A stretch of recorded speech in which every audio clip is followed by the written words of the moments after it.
معروف خطیب جناب اسد زیدی صاحب کو کہ تشریف لائیں اور حاضرین سے خطاب فرمائیں۔ جناب اسد زیدی صاحب خطاب فرمانے کے لیے تشریف لا رہے ہیں، سماعت فرمائی بآواز بلند صلوات۔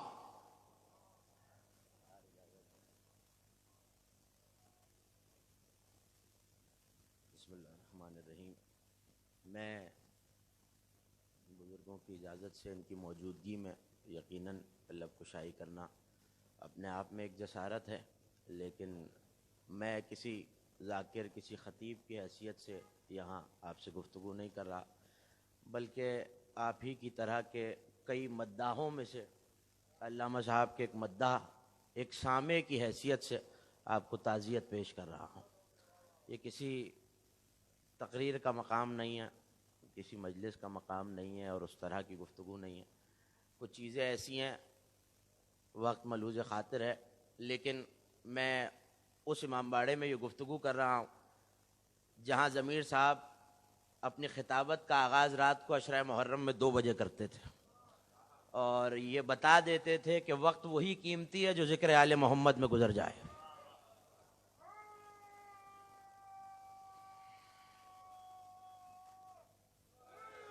یا علی، میں اور کسی کے بارے میں تو گفتگو نہیں کر سکتا، اپنی حد تک یہ ضرور کہہ سکتا ہوں بطور سامع بہت سی چیزیں ایسی ہیں۔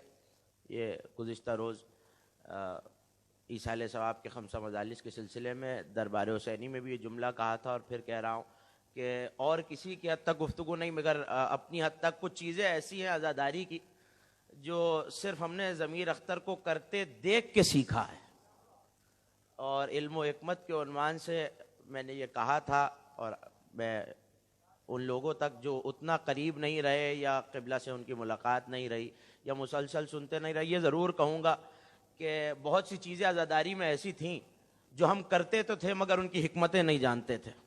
مثلا فرش عزا کو پاؤں کی ٹھوکر سے نہیں اٹھانا، ہاتھ سے اٹھانا ہے۔ ایسا کیوں کرنا ہے؟ یہ ضمیر اختر نے سکھایا ہے۔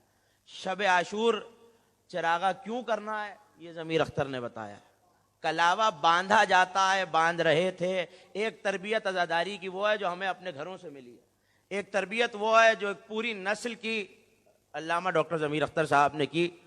کلاوہ ہم باندھ تو رہے تھے، یہ نہیں جانتے تھے۔ میں اپنی حد تک گفتگو کر رہا ہوں، میں نہیں جانتا تھا کہ کلاوہ کیوں باندھا جاتا ہے، باندھا تو جا رہا تھا۔ تو عزاداری کی بہت سی چیزیں، صلوات پڑھ دیجئے ایک مرتبہ۔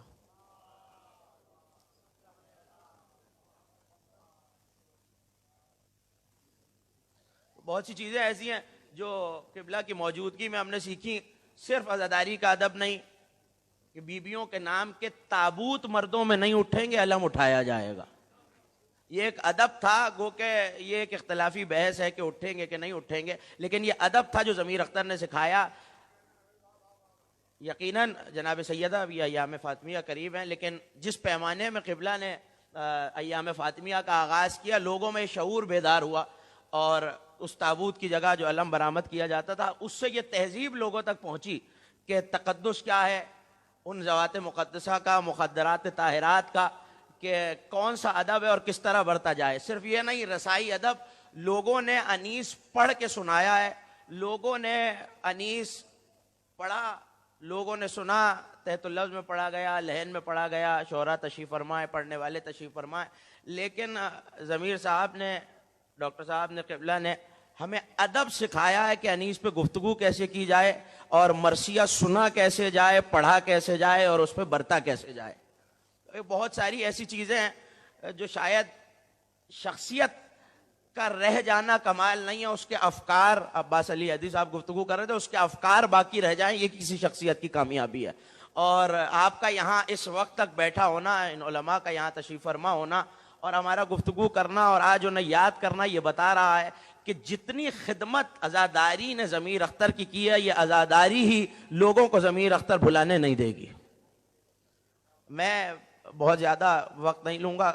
ایک روایت ایسی تھی، یہ کسی گو کے مقام نہیں ہے، لیکن میں چاہتا ہوں کہ یہ گفتگو ہوتی بھی ہے، ہوتی رہے گی بھی، کہ قبلہ نے ہمیں کیا دیا تھا اور ہم انہیں کیا دے سکے۔ میں ان کی ادبی اور علمی خدمات پہ تو گفتگو نہیں کر سکتا، نہ میرا یہ علمی قد ہے، چاہے دبستان ناسخ ہو یہ وہ منفرد کام ہے جو تاریخ ادب میں نہیں تھے، اور ادبی حلقوں میں ابھی بھی لوگ اس بات پہ حیران ہیں، خواہ وہ مذہبی موضوعات ہوں، وہ ذوالجناح کا موضوع ہو، اردو غزل میں کربلا ہو، شعرائے اردو اور عشق علی ہو، یا وہ میر انیس کی شاعری میں اور رسائی ادب میں وہ عنوانات ہوں، رنگوں کا استعمال، ماہر حیوانات، یہ وہ موضوعات تھے جن پہ اولیت کا شرف علامہ ضمیر اختر کو حاصل ہے، اور پاکستان کی حد تک کیونکہ ہندوستان میں یہ کام ہو رہا تھا، لیکن ضمیر صاحب نے ان موضوعات کو مستقل کتابوں کی شکل میں قائم کیا۔ ذوالجناح پہ علماء کے رسالے، آغا مہدی لکھنوی صاحب کے رسالے موجود تھے، لیکن یہ وہ موضوعات ہیں جن پہ باقاعدہ ضمیر صاحب نے گفتگو کی اور یہ سکھایا۔ میں ایک روایت اور آپ سے اجازت لے لوں گا۔ دو شخص لڑتے ہوئے آئیں، اور یہ صرف ایک اس رویے کی وجہ سے جو مجموعی طور پہ قوم میں پیدا ہو گیا کہ منفی پہلو ایک روش بن چکی ہے، منفی پہلو دیکھنے کی، ایک منفی زاویہ دیکھنے کی، کہ اگر کوئی اچھا کام ہو رہا ہے، اگر ایک تعزیتی جلسہ ہو رہا ہے، تو میں ایک روش بن جاتی ہے، ایک عادت بن جاتی ہے کہ اس میں کوئی مین میخ تلاش کروں، کوئی برائی تلاش کروں۔ تو دو افراد لڑتے ہوئے آئے، اور ایسے میں ایک شخص یہ سمجھتا ہے کہ دوسرا مومن اس کے باپ کا قاتل ہے، اور چوتھے امام کے سامنے یہ گفتگو ہو رہی ہے، اور اس نے آ کے کہا کہ مولا یہ میرے باپ کا قاتل ہے، تو کہا اسے معاف کر دے، شاید اس نے کوئی نیکی ایسی کی ہو تجھ سے۔ تو پلٹ کے کہنے لگا کہ مولا نیکی تو کی ہے، لیکن وہ اتنی بڑی نہیں ہے کہ میں اپنے باپ کا لہو معاف کر دوں۔ تو یہ علماء تشریف فرمائے، تو پلٹ کے امام نے فرمایا کہ وہ نیکی کیا ہے؟ اس نے کہا کہ اللہ کی توحید اور نبی کی نبوت کے بعد آپ کے فضائل اور آپ کی ولایت کی معرفت اس نے مجھے کرائی تھی۔ تو جلال کے عالم میں بس اتنا فرمایا کہ دیکھ، یاد رکھ، یہ تو اس نے صرف تیرے باپ کو قتل کیا ہے، اگر اس نے روئے زمین کے تمام انسانوں کو قتل کیا ہوتا اور آسمان کے تمام فرشتوں کو قتل کیا ہوتا، ہم معصومین کو چھوڑ کر، تب بھی وہ نیکی بڑی تھی جو اس نے تیرے ساتھ کیا۔ تو اسے مد نظر رکھ کے سوچتے رہیے گا کہ ذاکر ہمیں کیا دے دیتا ہے اور ہم اس کے بدلے اسے کچھ نہیں دے سکتے۔ وآخر الدعوانا ان الحمدللہ۔